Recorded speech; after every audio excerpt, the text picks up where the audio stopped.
Hello, welcome to the Candidate Focus Meeting for Spring 2022. This is the last general meeting for induction candidates for the 21-22 school year. Although you still have time to wrap things up before the end of the year, this is the last time for this year that we will get together as a group of induction candidates. You may find a copy of the slide deck at this link, bit.ly/capital FOCUS, capital MTG, capital SBR. For those doing the video version, please go to this Google form and answer the questions as you progress through the video. Both of these links will be in your Google Classroom. This meeting's agenda included sharing induction inquiries, an explanation on how to wrap up the end of the year requirements, how to apply for university credits for salary advancement, and the task for wrapping up the program for the Year 1 and ECO candidates. Quite frequently, programs have a colloquium or exit interviews or some sort of culminating activity or celebration. Our colloquium will be held May 14th, 2022 in the PDC Grand Room from 11 to 2. These prompts are basically the same as the Flipgrid assignment prompts, so it is time to actually practice this. If you haven't done this yet, or the Flipgrid activity, please take time now to complete this assignment. Now we are going to talk about the spring inquiries, whether inquiry cycle 3 or inquiry cycle 6, and how to wrap up for the end of the year. Our program is scheduled to be completed by May 21st, the week prior to the end of the school year. However, if you've been on track and meeting regularly, there should be no problem with you finishing sooner. So if you're completing tasks and are about done, finish things up and submit them as you finish them. You, of course, can continue to meet with your mentor. It will be the document submission that will have been completed.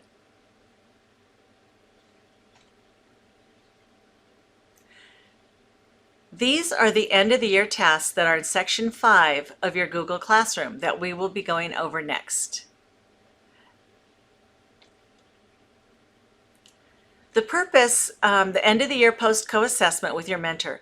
The purpose for doing the post co-assessment is to measure and document candidate growth toward mastery of the CSTPs over the course of the school year through the job-embedded, mentor-guided, goal-setting, and inquiry process of the induction program. So the steps are: the mentor will access copies of all 6 of the previously completed co-assessments.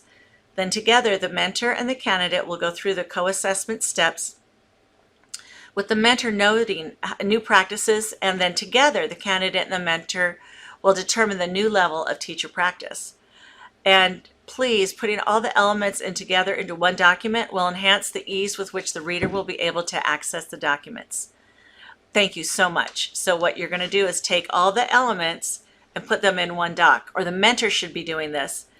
And then as you go through and do your post co-assessments, then the mentor will, when you are done, the mentor will give you that document for you to upload.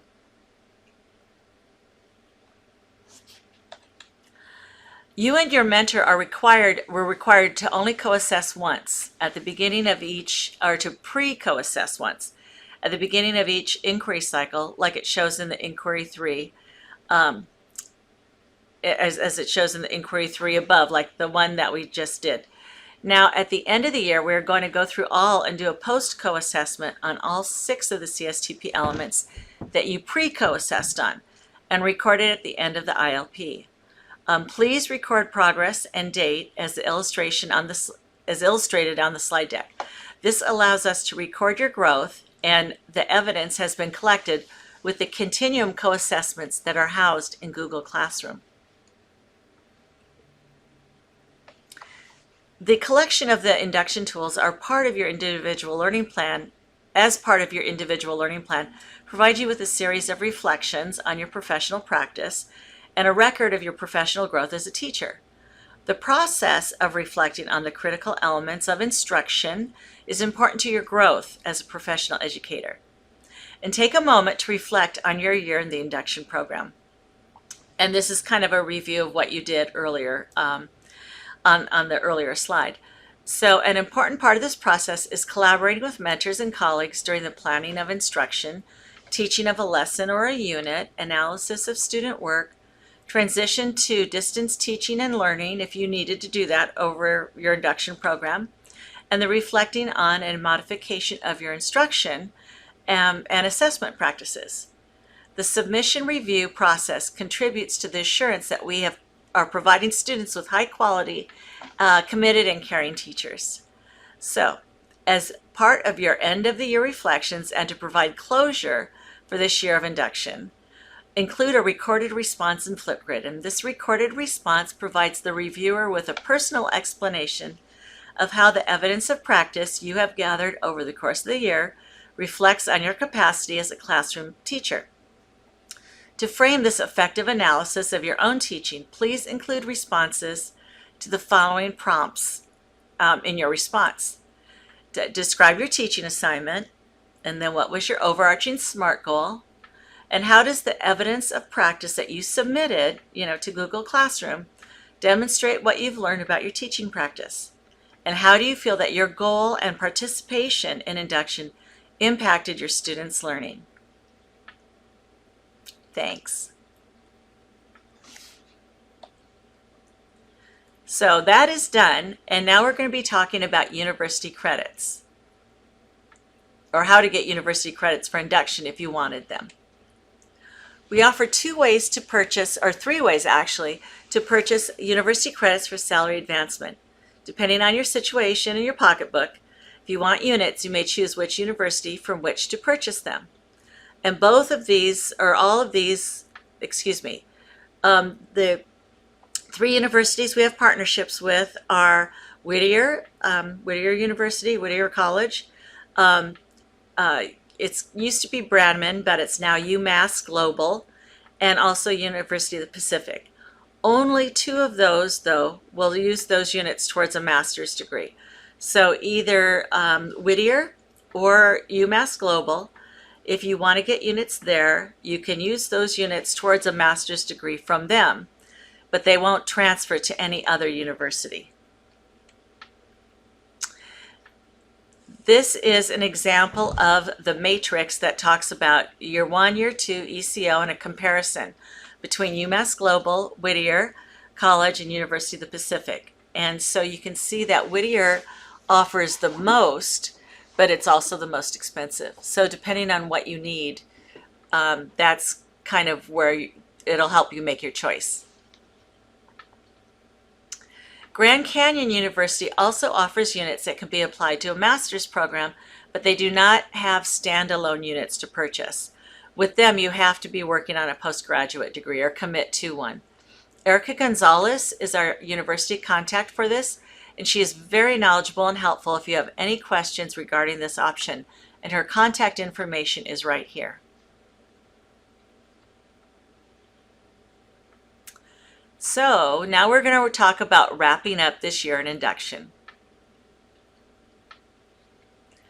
All candidates need to submit an affidavit at the end of the year confirming that the work they submitted was done with the students with whom they were assigned this year, and that they didn't copy or submit work that was not theirs. Please go to the link provided in the Google form and complete the affidavit and upload it to your Google Classroom 5.3, and there's the link right there, and it is also in your Google Classroom. Please only check one of the boxes down at the bottom. Okay, and that describes whether or not we can use your work for training or examples, or whether you would rather we not do that. All induction candidates will receive a transportability document that will include a letter of completion and your Google Classroom grade report. And here's an example of what it looks like.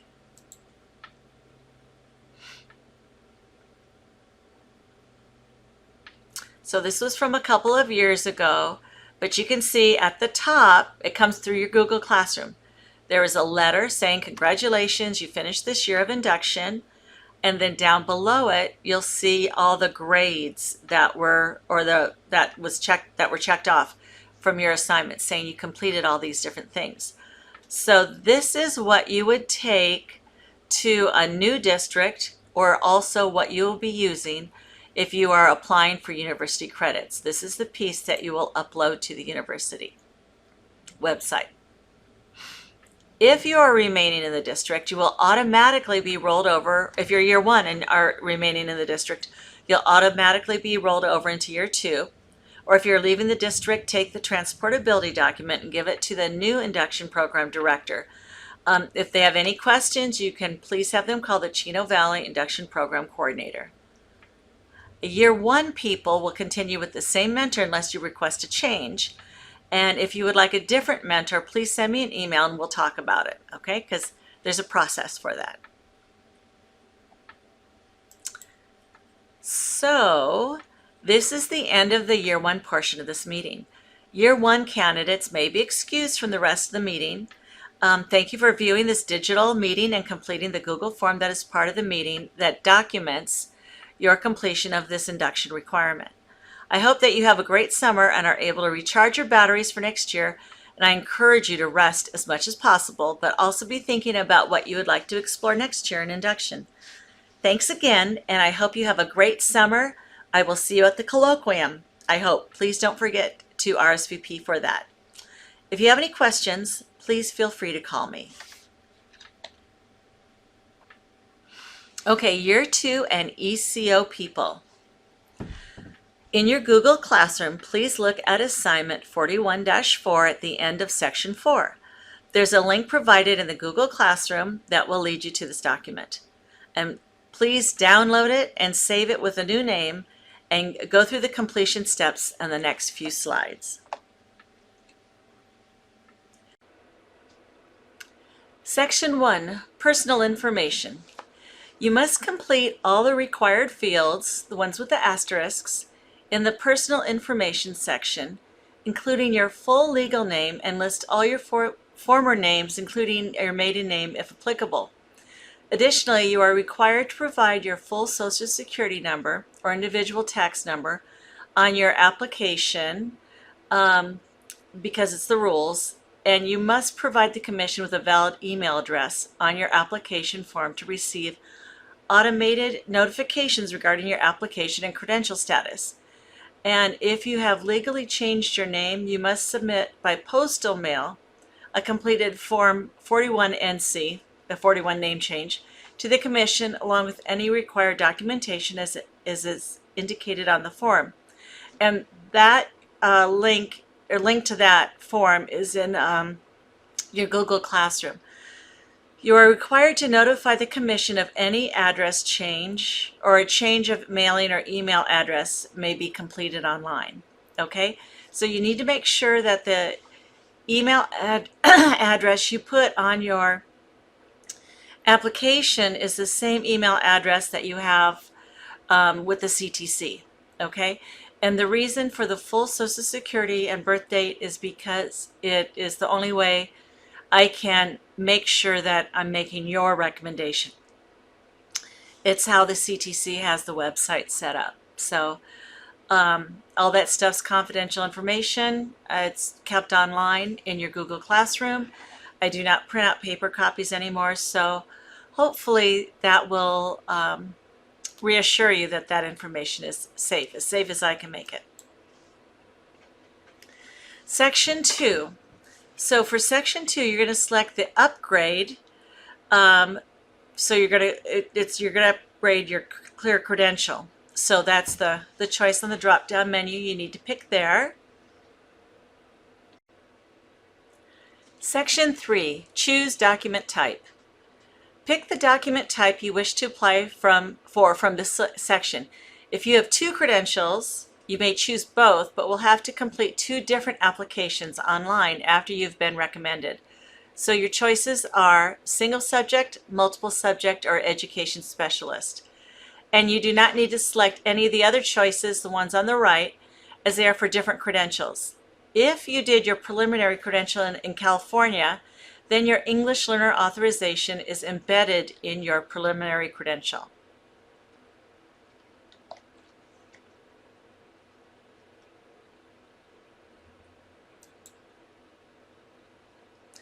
Section 4, select authorization subject areas.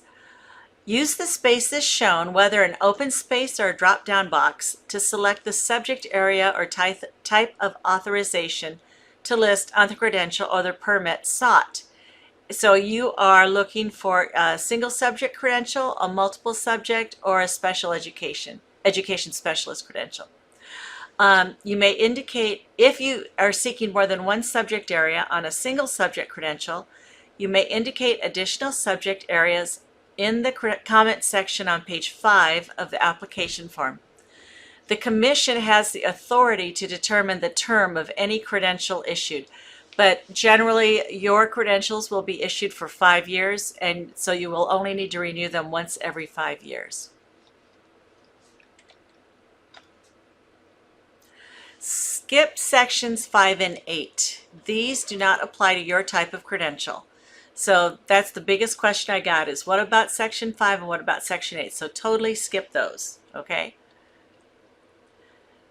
Section 6, professional fitness questions. So please take a minute to read over all the directions regarding the personal fitness questions before moving on to answer them. And if you have any yes answers, don't worry about it or talk to me about it. I've seen and heard almost everything, so you don't need to worry. Just be honest. It's more important to be honest than to fudge. But I think, you know, all of you guys should be okay, so it's not a problem. Section 7, child abuse and mandated reporting. Pursuant to Education Code Section 44252, you must read this section and mark the box, I agree, verifying that you understand your duties under the Child Neglect and Abuse Reporting Act. None of this should be a surprise to you as you all complete the mandated reporting every single year. Section 8, Oath and Affidavit. You must complete all portions of this section and certify or declare, under penalty of perjury, under the laws of California, that all the foregoing statements in this application are true and correct by signing the oath. And then down at the bottom, there's a place for your signature. You do not need to sign this. You don't have to print it out and sign it. It's okay to leave it blank when you submit it, because you'll be attesting to all this information online after this office makes your recommendation. So you don't need to worry about that. Year 2 and ECO induction candidates. This is going to be my last meeting with you as a group, except for the colloquium, and we'll only be talking to you, individually or, about this if we need to touch base about anything. So I wanted to explain to you the process moving forward. So our office confirms that you've met all the program requirements, and we also confirm any other credential requirements like your TPAs or your RECAs. Okay, you need to send me that information once you've completed both of those, if that is what it says on your credential that you need. Then I make the recommendation to the CTC, and when I make the recommendation, an automatic email is generated at the CTC back to your email. And then I also send you an email to you saying the recommendation has been made. So you should get 2 emails once they've been made. Then the email the CTC sends you says that they've received the recommendation and provides the additional directions. So it'll say for you to go to the link that's provided, confirm the information that's there, and complete the state survey. And I will get the disaggregated data in October, and it will be in a form that compares it to the state data. So our surveys and stuff that we get, I compare to the state data that you complete on this survey. So I hope it collaborates or corresponds or is the same, but that's the time for you to be honest, okay? And then the other thing that you will need to do then is make a credential payment, and right now I think it is still $102.50. If you have two credentials, say a multiple subject and a single subject, then you will have to pay for each separate credential. The credential will be posted on the CTC website in 2 to 3 weeks, and the district will automatically be notified when your credential posts, and then I will make sure and connect with the credential techs to make sure they have all that updated information on you. Sometimes it advances and sometimes it doesn't easily. Okay, if you have any questions, clarifications, or concerns, please note them on the Google form or email or call me, okay? Just so that we get that and all your answers answered, or your questions answered, sorry. Okay, the induction colloquium is a celebratory opportunity for induction candidates and mentors to come together to share their accomplishments and trade stories and strategies with your peers. And lunch will be provided. So please make sure you go to the colloquium link that was put out in the stream and RSVP. It's Saturday, May 14th, 2022, 11 to 2, and lunch will be served. That's mainly the reason I need to have you RSVP. Okay, and know how many to prepare for. Have a great end of the school year and contact me if you have any questions. And thank you very much for participating in this video version of your last candidates focus group meeting. Thank you very much. Bye-bye.